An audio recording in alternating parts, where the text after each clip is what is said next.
Assalamualaikum warahmatullahi wabarakatuh, viewers Posko Berdialog by Malang Posko Media. Siang hari ini kita kedatangan tamu, seorang yang banyak jabatannya sebelumnya. Kalau sekarang jabatannya sudah sedikit katanya. Tapi beliau bukan hanya banyak jabatan, tapi juga yang kita undang pada siang hari ini, beliau ini analis politik, ya bisa disebut dengan pakar politik di Kota Malang, yang seringkali banyak mewarnai tulisan-tulisan kita di Malang Posko Media, baik di opini maupun analis-analis tulisan-tulisan beliau terkait dengan politik. Kita siang ini kehadiran Pak Nurudin, dosen Universitas Negeri Malang yang juga analis politik di Kota Malang. Beliau pernah menjadi anggota KPU, Bawaslu, banyaklah jabatannya pokoknya. Bagaimana Pak Nurudin siang hari ini kabarnya? Alhamdulillah baik, Amin. Alhamdulillah. Ini kalau sudah ada analis politik berarti kita ngomong soal politik. Nah, ini lagi rame-ramenya soal politik. Politiknya akan terus rame sampai dengan bulan November lah. Ya, November. Bulan November sekarang ini semua lagi muncul semua. Gimana ngelihat fenomena sekarang, pilkada sekarang Pak Nurudin di Kota Malang ini?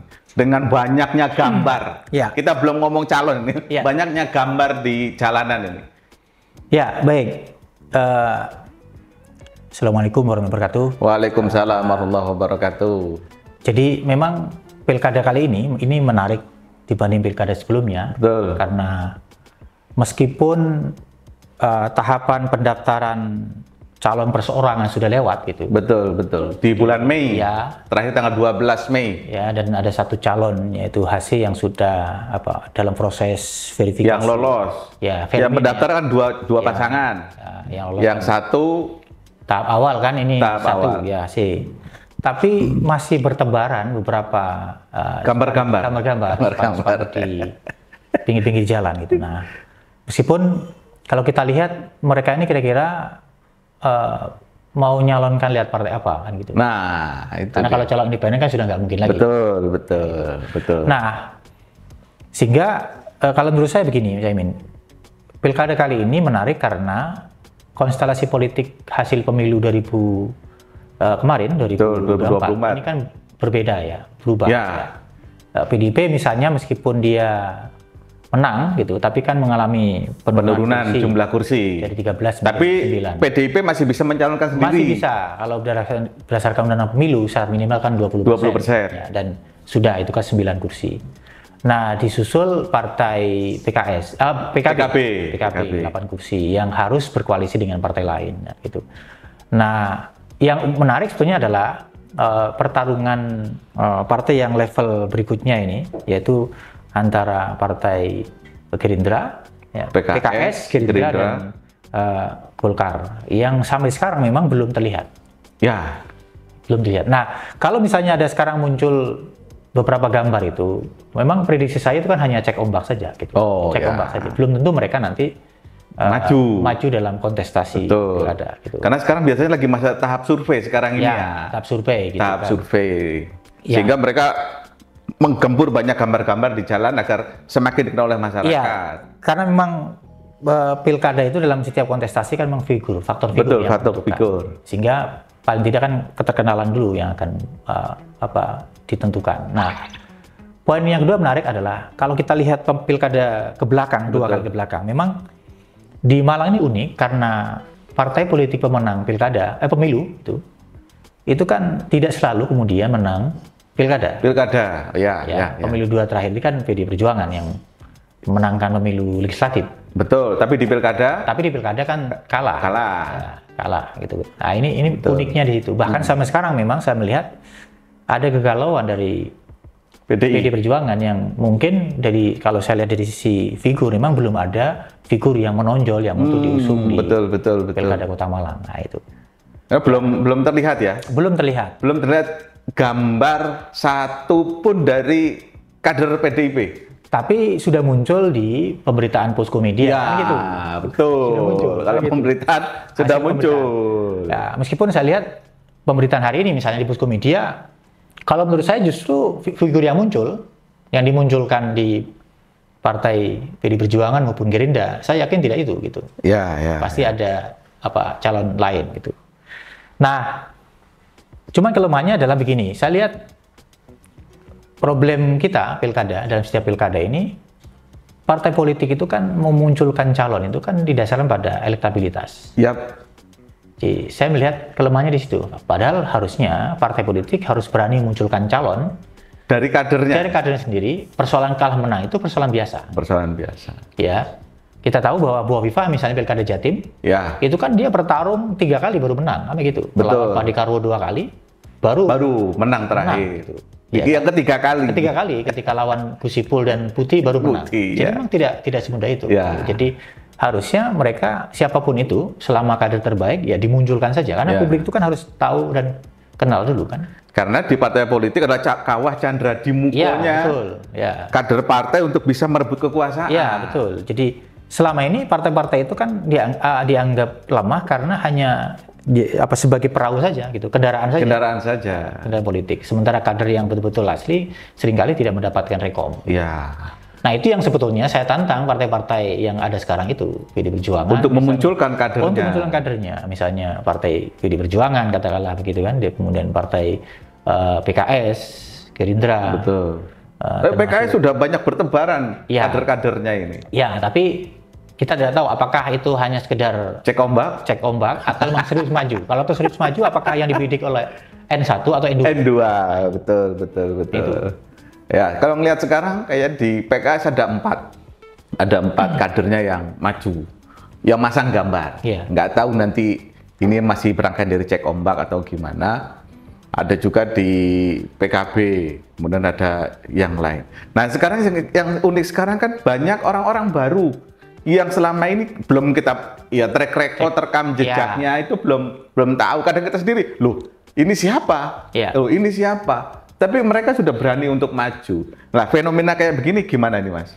Ya memang kan kontestasi pilkada langsung. Betul. Itu kan memungkinkan orang untuk maju, ya. Maju ini dalam arti apakah dia maju serius atau tidak, atau hanya sudah cek ombak. Betul.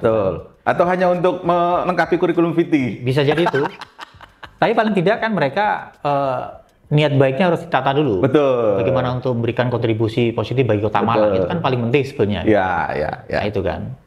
Karena kan mungkin merasa ada kegelisahan, Kota Malang ini kan problemnya macet. Iya. Ya kan banjir dan seterusnya. Dari kepala daerah ke kepala daerah kan selalu itu saja yang muncul misalnya. Ini kan sehingga bisa jadi mereka adu nasib gitu kan. Adu nasib agar bisa melakukan perubahan. Betul. Gitu. Tapi tentu harus mengukur juga kira-kira mereka ini berangkat dari jalur apa gitu. Kalau jalur independen sudah tidak mungkin karena tahapan sudah tutup, sudah selesai. Iya, kemungkinannya melalui jalur partai politik gitu kan. Nah, sementara partai politik yang sudah melakukan penjaringan itu kan jelas PKB. Sekitar 9 yang muncul. Betul. Nah, memang di situ ada nama-nama yang cukup kuat memang gitu. Artinya cukup dikenal masyarakat dan dari sisi hasil survei lumayan gitu. Misalnya ada Abanton misalnya itu kan. Ya, itu. Kemudian dari partai PD Perjuangan itu kan ada beberapa tokoh-tokoh yang belum buka partai PDI kan? Sudah buka. Oh, sudah buka. Kan ada sudah daftar. Oh, sudah. Ada masuk Mas Bambang Dewi misalnya. Itu kan sudah daftar juga kan gitu. Betul. Nah, cuman kan apakah yang belum resmi itu kan sebetulnya Partai Golkar. Yang adem ayam itu sebetulnya kan Partai Golkar. Ya. Partai PSI sudah. Ya, meskipun kursinya kan tidak bisa mengusung sendiri. Harus berkoalisi dengan lain kan gitu. Nasdem juga sudah. Nasdem sudah, tapi kan dia harus berkoalisi. Jadi Partai Nasdem, Partai Demokrat, PAN dan PSI itu kan harus gabung berkoalisi. Harus gabung harus utuh dia baru bisa mengusung pasangan calon sendiri. Kalau misalnya tidak utuh, misalnya PAN misalnya lari atau PSI lari ya tidak mungkin. Karena posisi PKB itu strategis. PKB itu tinggal satu kursi hanya butuh saja. satu. Ketika PAN gabung bisa mengusung sendiri. Ketika PSI gabung sudah cukup. Iya, gitu kan. betul. Nah, Itu. Jadi memang partai yang aman itu sebenarnya adalah partai PDI Perjuangan yang mampu bisa mengusung pasangan calon sendiri tanpa berkoalisi dengan yang lain. Cuma persoalannya kan siapa gitu dari diantara yang sudah daftar ini yang akan direkomendasi. Bisa jadi yang direkomendasi justru nama-nama yang bukan mendaftar gitu. Ya kan? Karena pendaftarannya kan jalurnya bisa lewat DPC, bisa lewat DPD 1, bisa lewat DPP. DPP. Itu kalau di jalur PDIP Perjuangan. Gitu kan. Ya itu. Oke, Mas Nurdin, kalau tadi kita sudah membahas banyak gambar yang sudah bermunculan di Kota Malang. Nah, sekarang setelah sekian banyak, kadang juga kita tidak tahu bagaimana rekam jejak masing-masing bakal calon wali kota yang mereka akan maju. Kira-kira bagaimana sih kriteria mereka yang akan mencalonkan diri di kontestasi Pilkada Kota Malang ini, Mas? Ya, kalau soal kriteria kan kalau bicara tentang syarat undang-undang kan jelas ya. Jelas.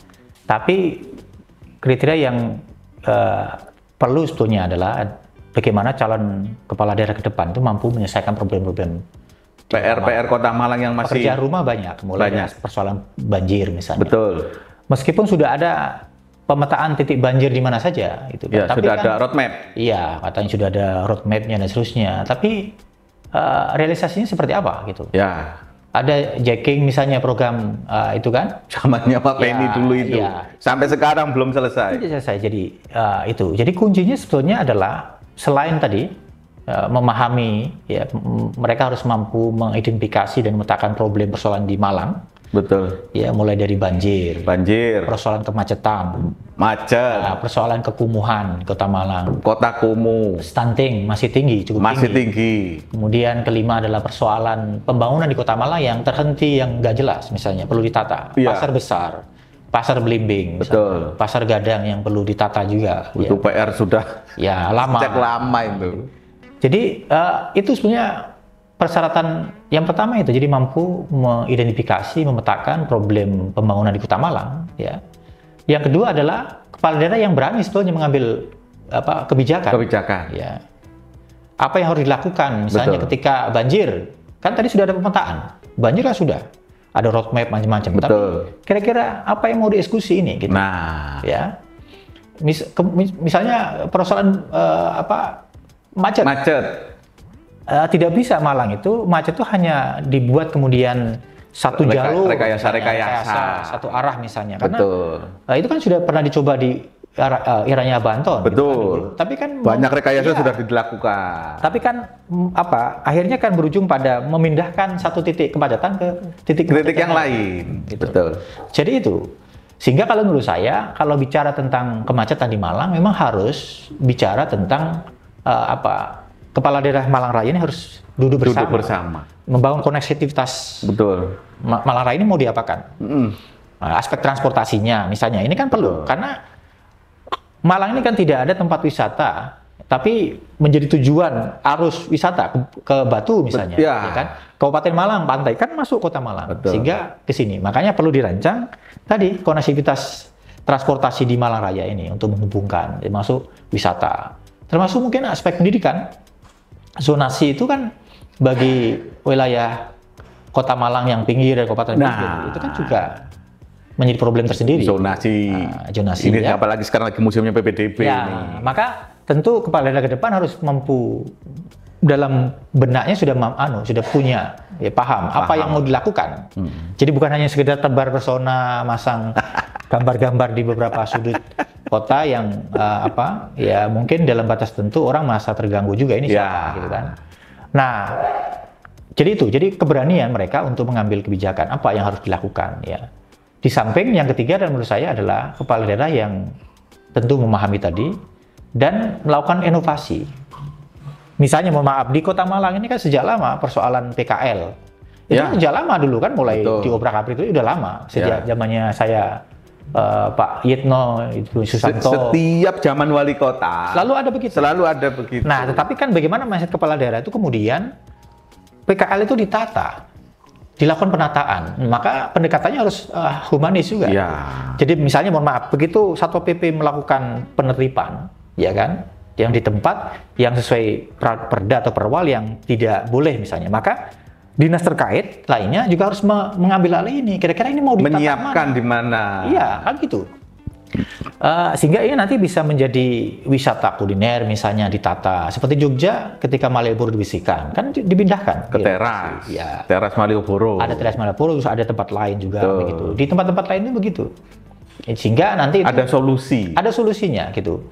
Nah, ini perlu inovasi. Termasuk saya melihat inovasi pembangunan di daerah ini masih lemah juga. Misalnya kampung tematik yang lagi rame, ya.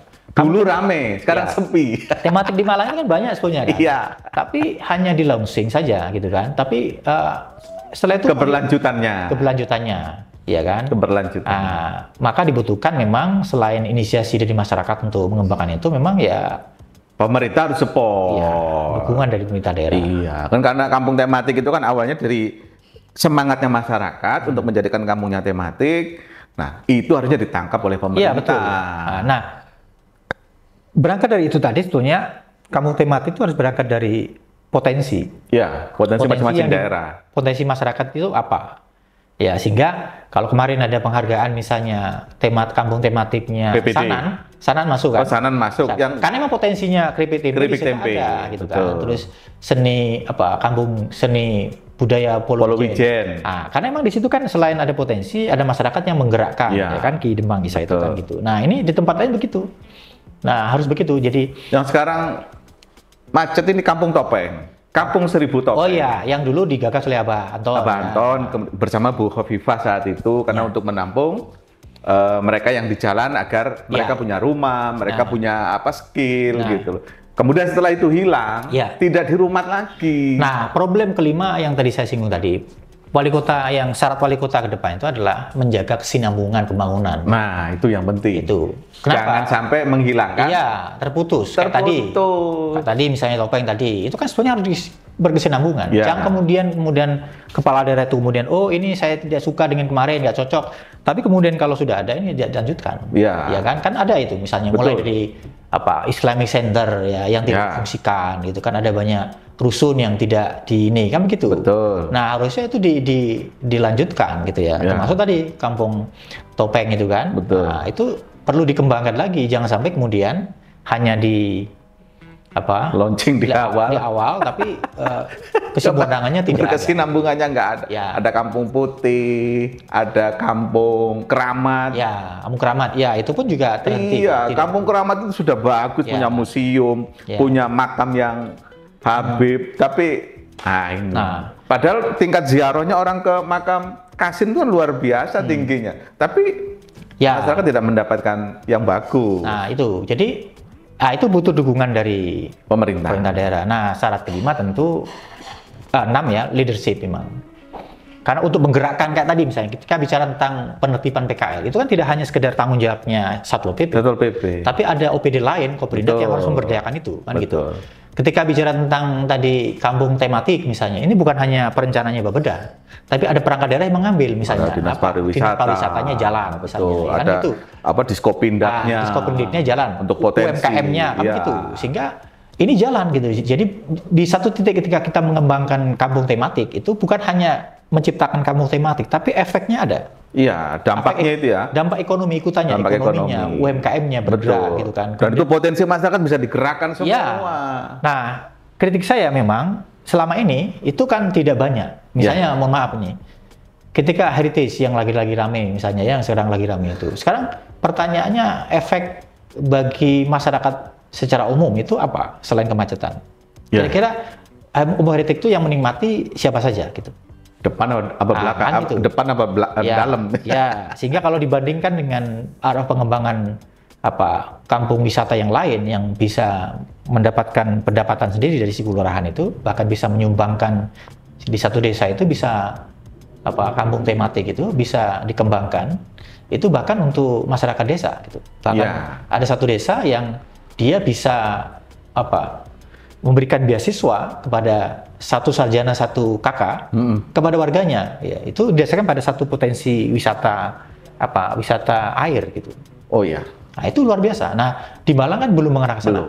Belum mengarah sana. Jadi kalau Sanan misalnya menjadi tematik tematik tempe karena memang sudah ada gitu. Ada potensinya dan sudah berjalan baik. Tapi itu kan apakah Pemkot sudah menciptakan yang seperti itu lagi itu di tempat lain? Ya.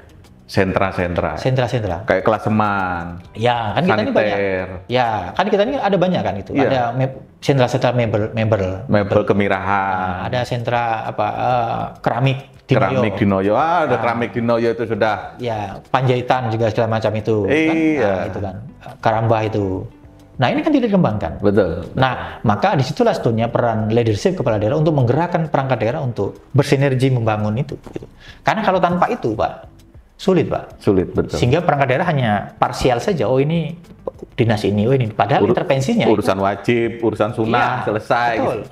Termasuk misalnya tantangan kita dalam menyelesaikan stunting di Kota Malang misalnya. Itu kan sebetulnya bukan hanya tanggung jawab dinas kesehatan gitu kan, dinas sosialnya, tapi ada aspek lain. Itu kan banyak sih.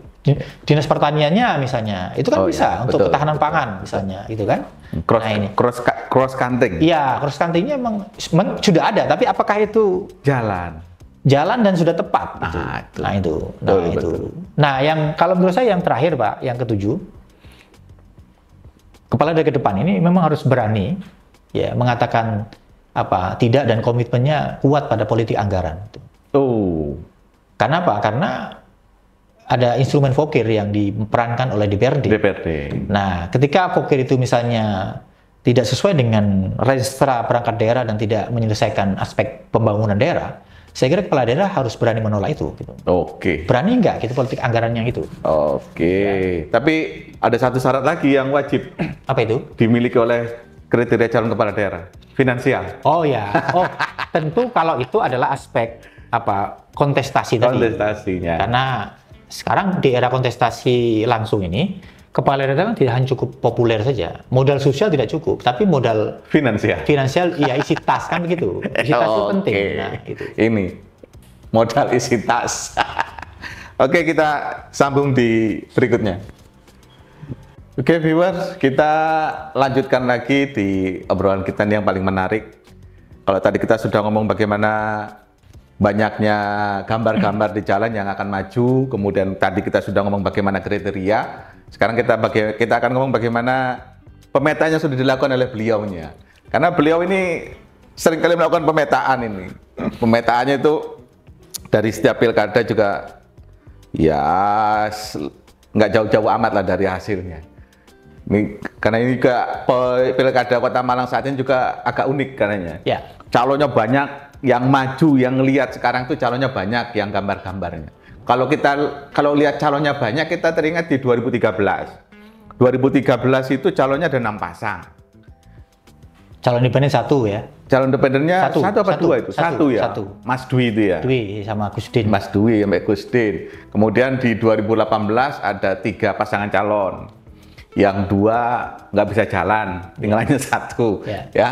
Nih, kalau kita kembali lagi banyak, berarti kalau 6 pasangan 2013 ada 6 pasangan calon, berarti ada 12 calon itu. Kalau ngeliat sekarang juga banyak nama-nama yang sudah banyak beredar, termasuk yang ada di polling Malang Posko Media. Jadi kalau mau pilih siapa dilihat rekam jejaknya, silakan diklik di pollingnya Malang Posko Media.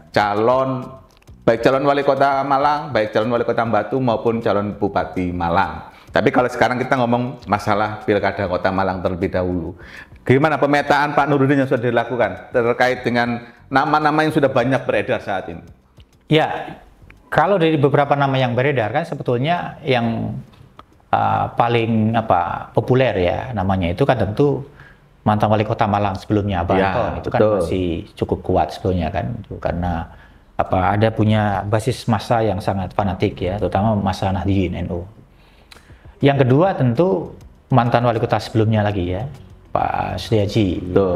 Kan meskipun beliau mengatakan tidak akan maju, tapi kan dalam politik kan kemungkinan terjadi. Tidak akan maju. Ya. Nah, karena kemarin kita terakhir yang di Malang Posko Media kita tanyakan terakhir, apakah Pak Setiaji maju di Pilgub? Karena nama beliau di Pilgub juga lumayan rame lah di antara media. Di media rame. Meskipun kita memastikan lagi apakah beliau siap untuk di Pilgub atau Pilkada Kota Malang. Tapi beliau hanya menjawab tunggu saja sampai tanggal 29 Agustus. 29 Agustus pendaftaran terakhir. Pendaftaran terakhir ya. Karena 24 pendaftaran pertama kan 24. 24, nggih. Nah, jadi itu.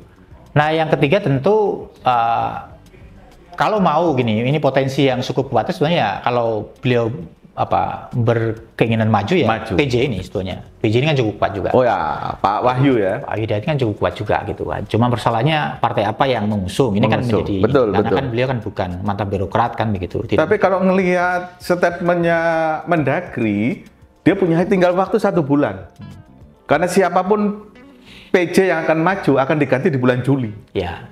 Ya itu artinya kan boleh kan begitu. Boleh. Persoalannya apakah beliau mau serius maju atau tidak atau mau maju atau tidak itu persoalan lain ya.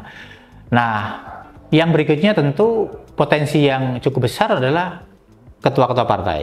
Oh ya. Misalnya Mas Edi, Sofyan Edi. Golkar, apalagi mantan wakil wali kota. Ini kan sebetulnya bisa dipertimbangkan oleh publik gitu karena. Tapi kok selama ini tatarannya belum banyak diomongkan oleh masyarakat. Cuma persoalannya adalah ini agak entah silent atau senyap gitu ya.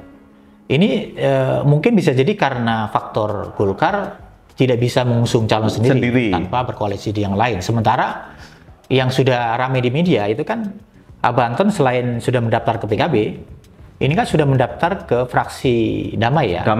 Di PAN, PSI, Nasdem, sama Demokrat. Ya kan gitu. Meskipun kita nggak tahu nanti perkembangannya seperti apa, karena politik dinamis gitu. Apakah PSI serius misalnya komitmen dengan koalisi di situ, atau bisa jadi ke yang lain kan kita nggak tahu. Gitu. Termasuk Demokrat. Ya, termasuk Demokrat. Nah, memang hambatannya kalau bicara tentang tadi Pak Sutiaji kalau maju, memang hambatannya adalah dari partai apa mau berangkat? Karena kalau Demokrat tidak mungkin karena hanya 3 partai dan dia harus koalisi dengan partai lain. Ketika harus koalisi dengan Golkar misalnya, apakah mau Golkar yang suaranya 6 rela untuk N2 misalnya? Ini kan ada problem psikologis juga gitu kan. Di Demokrat juga ada kader yang baru juga, yang baru muncul. Ketuanya? Kak Fai itu. Oh ya. Virus. Lah Virus kan info-infonya katanya sudah mendapatkan lampu hijau dari ketua DPD, sehingga beliau masang gambar, sosialisasi kemana-mana. Berarti kan kalau Pak Sutiaji maju, berarti di Demokrat ada 2 kader. Cuma dari sisi pemetaan kan kita harus melihat siapa yang calon yang potensial bisa maju. Ya sementara Partai Gerindra saja yang tinggal 3 gitu kan, 6 kan, 6 tinggal butuh 3 kursi. Itu saja kan dia belum ada calon yang kuat di internal. Dari kadernya belum ada? Ya, belum ada. Meskipun media Posko sekarang ada Moreno sama ini Mirza ya. Rimza. Tapi saya yakin belum tentu juga. Gitu. Betul. Karena saya yakin Rimza juga mempertimbangkan betul apakah dia maju atau tetap mempertahankan kursi yang diraih. Itu kan penting juga. Betul. Karena nggak gampang meraih kursi di Dapil Klojen. Itu nggak gampang. Sehingga pikirannya pasti itu. Udah di Dapil Klojen 1 kursi dipindahkan ke gedung kandang. Ya. Nah, calon lain yang potensial sebetulnya adalah PKS. PKS yang dapat kursi 7 ya. Itu memang potensial untuk bisa maju kontestasi. Cuma persoalannya adalah siapa di antara 4 yang sudah beredar ini yang betul-betul serius dan direstui oleh partai politiknya gitu. Jadi bukan hanya cek ombak saja, tapi memang serius untuk maju gitu. Nah ya, karena dari 4 itu kan tentu punya sisi kelebihan dan kelemahannya. Meskipun Rendra baru muncul, belum pernah pengalaman di Dewan gitu kan. Iya. Loh, kalau Rendra, yang namanya Mas Rendra itu ketika pencalekan aja gambarnya sudah ada di 5 dapil.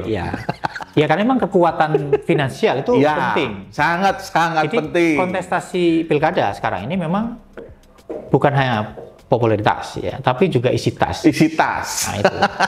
Ya karena untuk bayangkan berapa saksi yang harus disiapkan. Betul. Kan logistik ketika kampanye dari satu titik ke titik yang lain itu kan butuh anggaran yang besar gitu. Betul. Sehingga ya dibutuhkan itu. Sehingga Malang itu ya kalau hanya sekedar 10 M ke atas ya masih bisa Pak membutuhkan dana itu lebih kayaknya ya. Nah itulah yang sebetulnya akhirnya masyarakat ini terutama bagi calon-calon yang mungkin potensial yang ingin terutama dari kampus ya Dulu kita pernah ada Prof. Yusri yang dulu maju kan gitu kan. Oh ya, ya, gitu kan. ya. Nah itu sangat sulit untuk maju karena memang mungkin isi tasnya belum cukup. Faktor isi tas. Nah gitu kan. Nah ini. Tapi sekarang banyak yang nekat juga loh. Iya. Dia ngaku cuma hanya miliki sekian, tapi kalau soal dana, oh sih nanti pikiran belakang katanya. Dulu kita pernah punya Bupati Malang yang berangkat dari akademisi. Iya, di tapi Bupati dulu, ya. Ya, tapi dulu kan dipilih oleh DPRD. DPRD. Belum kontestasi langsung. Ya, gitu, kan, gitu. Nah, sekarang kontestasi langsung ini saya kira lebih ini. Mereka lebih berpikir bukan hanya faktor elektabilitas. Ya, tapi isi tas. Nah, itu. Sehingga dari beberapa pemetaan tadi, saya kira nanti kita lihat pada Agustus, terutama pada 9 Agustus, siapa kira-kira calon yang betul-betul maju. Tapi kalau Abanton misalnya, apakah beliau serius? Itu karena saya lihat, siapa tahu nanti di injury time, bahkan yang maju bukan Abanton. Siapa tahu istrinya Abanton misalnya, ya, kita kan nggak tahu. Karena semuanya masih sangat dinamis. Iya, itu kan, gitu. Atau mungkin di injury time bisa jadi Mas Setiaji maju, gandeng dengan Golkar lagi, kan bisa, gitu. Bisa kan pernah awal-awal kapan ada berita, daripada bingung kan balik lagi kan. Betul, gitu. Nah, ini kan bisa jadi gitu ya. Termasuk kuda hitam Pak PJ ini, kalau beliau serius dan mau maju, saya kira menjadi kuda hitam dalam perpolitikan Pilkada Kota Malang 2024 gitu. Ya. Jadi potensinya masih sangat dinamis. Masih dinamis. Kemudian kalau menurut prediksi jenengan kira-kira rekom dari masing-masing partai ini akan turun menjelang pendaftaran atau sebelum ya bulan-bulan depan atau bulan Juli atau gimana? Kalau ngelihat fenomena sekarang gitu loh. Bisa jadi ada partai yang dalam injury time itu sudah mengeluarkan, tapi ada partai yang sejak awal sudah memberikan rekomendasi, meskipun mungkin bukan tidak N1, bisa N2 gitu. Termasuk PD Perjuangan. Ya, PD Perjuangan saya melihat karena peta sekarang ini belum terlihat siapa kader internal yang kuat, bisa jadi membidik N2 dan itu rekomnya justru sejak awal bisa jadi gitu kan. Bisa jadi sebelum pendaftaran ya atau bahkan bulan depan sudah keluar rekomendasi satu nama gitu. Karena ini penting untuk sosialisasi ke konstituen dan ke publik gitu. Itu penting sebetulnya. Jadi justru kalau injury time itu kelemahannya adalah apabila dia tidak memasang gambar-gambar di mana-mana itu mesin politiknya agak lama, agak berat gitu. Agak berat dan isi tas semakin tebal. Ya, apalagi kan newcomer ya, pendatang baru. Ya, tapi kalau sudah sejak awal dia ngegas gitu, prediksi saya memang kalau sesuai undang-undang kita ada 5 calon karena minimal 20%. Tapi dilihat dari peta politik saya kira tidak sampai 5. Tidak mungkin. Tiga? Kemungkinan 3. Jadi ada 2 pasangan dari capres dari partai politik. Bisa jadi 1 dari independen gitu. Kalau kemungkinan lolos independen? Iya, kita lihat. Ini kan masih proses verifikasi administrasi. Ya. Setelah itu baru verifikasi faktual. Karena memang di beberapa tempat calon independen itu berat. Ya. Berat untuk memenuhi syarat minimal itu. Karena berat ya, syaratnya berat. Karena 50.000 lebih. Iya, karena syaratnya selain verifikasi administrasi, faktual. Nah, faktual itu yang berat. Ya, karena bisa jadi masyarakat awalnya dia nggak tahu mendukung itu, begitu ini apakah mendukung, ternyata tidak mendukung. Nggak tahu, pokoknya saya suruh tanda tangan gitu aja. Tanda tangan, selesai gitu. Ya. Tapi terakhir sebagai kata penutup, saya kira kontestasi Pilkada 2004 ini memang momentum bagi masyarakat Kota Malang menentukan pilihan tadi itu, paling tidak 7 kriteria tadi itu. Bagaimana kepala daerah yang mampu memetakan persoalan tadi itu, ya. Yang jelas harus kepala daerah yang visioner ya. Ya, visioner yang berani mengeksekusi persoalan-persoalan problem di Malang ini. Persoalan pro kontra itu saya kira persoalan biasa. Persoalan biasa. Gitu. Setiap kebijakan masih ada pro kontra. Ya, pemimpin itu harus berani mengambil keputusan. Betul. Gitu kan, ya. Itu yang paling penting gitu. Sehingga persoalan-persoalan pemetaan kita tadi itu berapa banyak itu mulai tertata gitu. Persoalan pemacetannya terurai, banjirnya jangan hanya banjir setiap hujan itu aja kan begitu. Termasuk problem pasar itu harus selesai. Blimbing misalnya kan kasihan gitu. Kan. Nah, tentu kuncinya adalah pemimpin yang juga harus melakukan dialog kepada publik. Gitu, ya. Jadi saya kira itu jadi tantangan ke depan, saya kira itu jadi termasuk pemilih kita jangan terlalu pragmatis dalam ini. Oh ya, itu harus ditaklukkan. Politik uang ini. Politik uang ini kan sebetulnya yang menjadi problem mendasar kita di situ. Betul, ya. betul. Sehingga kadang-kadang pilihannya bukan hanya didasarkan pada keterkenalan tadi kan, tapi seberapa besar yang dia terima. Iya, terima itu. Ya, itu. Ya, ya itulah viewers, kira-kira bincang kita yang sangat menarik terkait dengan Pilkada Kota Malang. Kita hanya memberikan masukan-masukan informasi kepada masyarakat soal pilihan, masyarakat yang menentukan.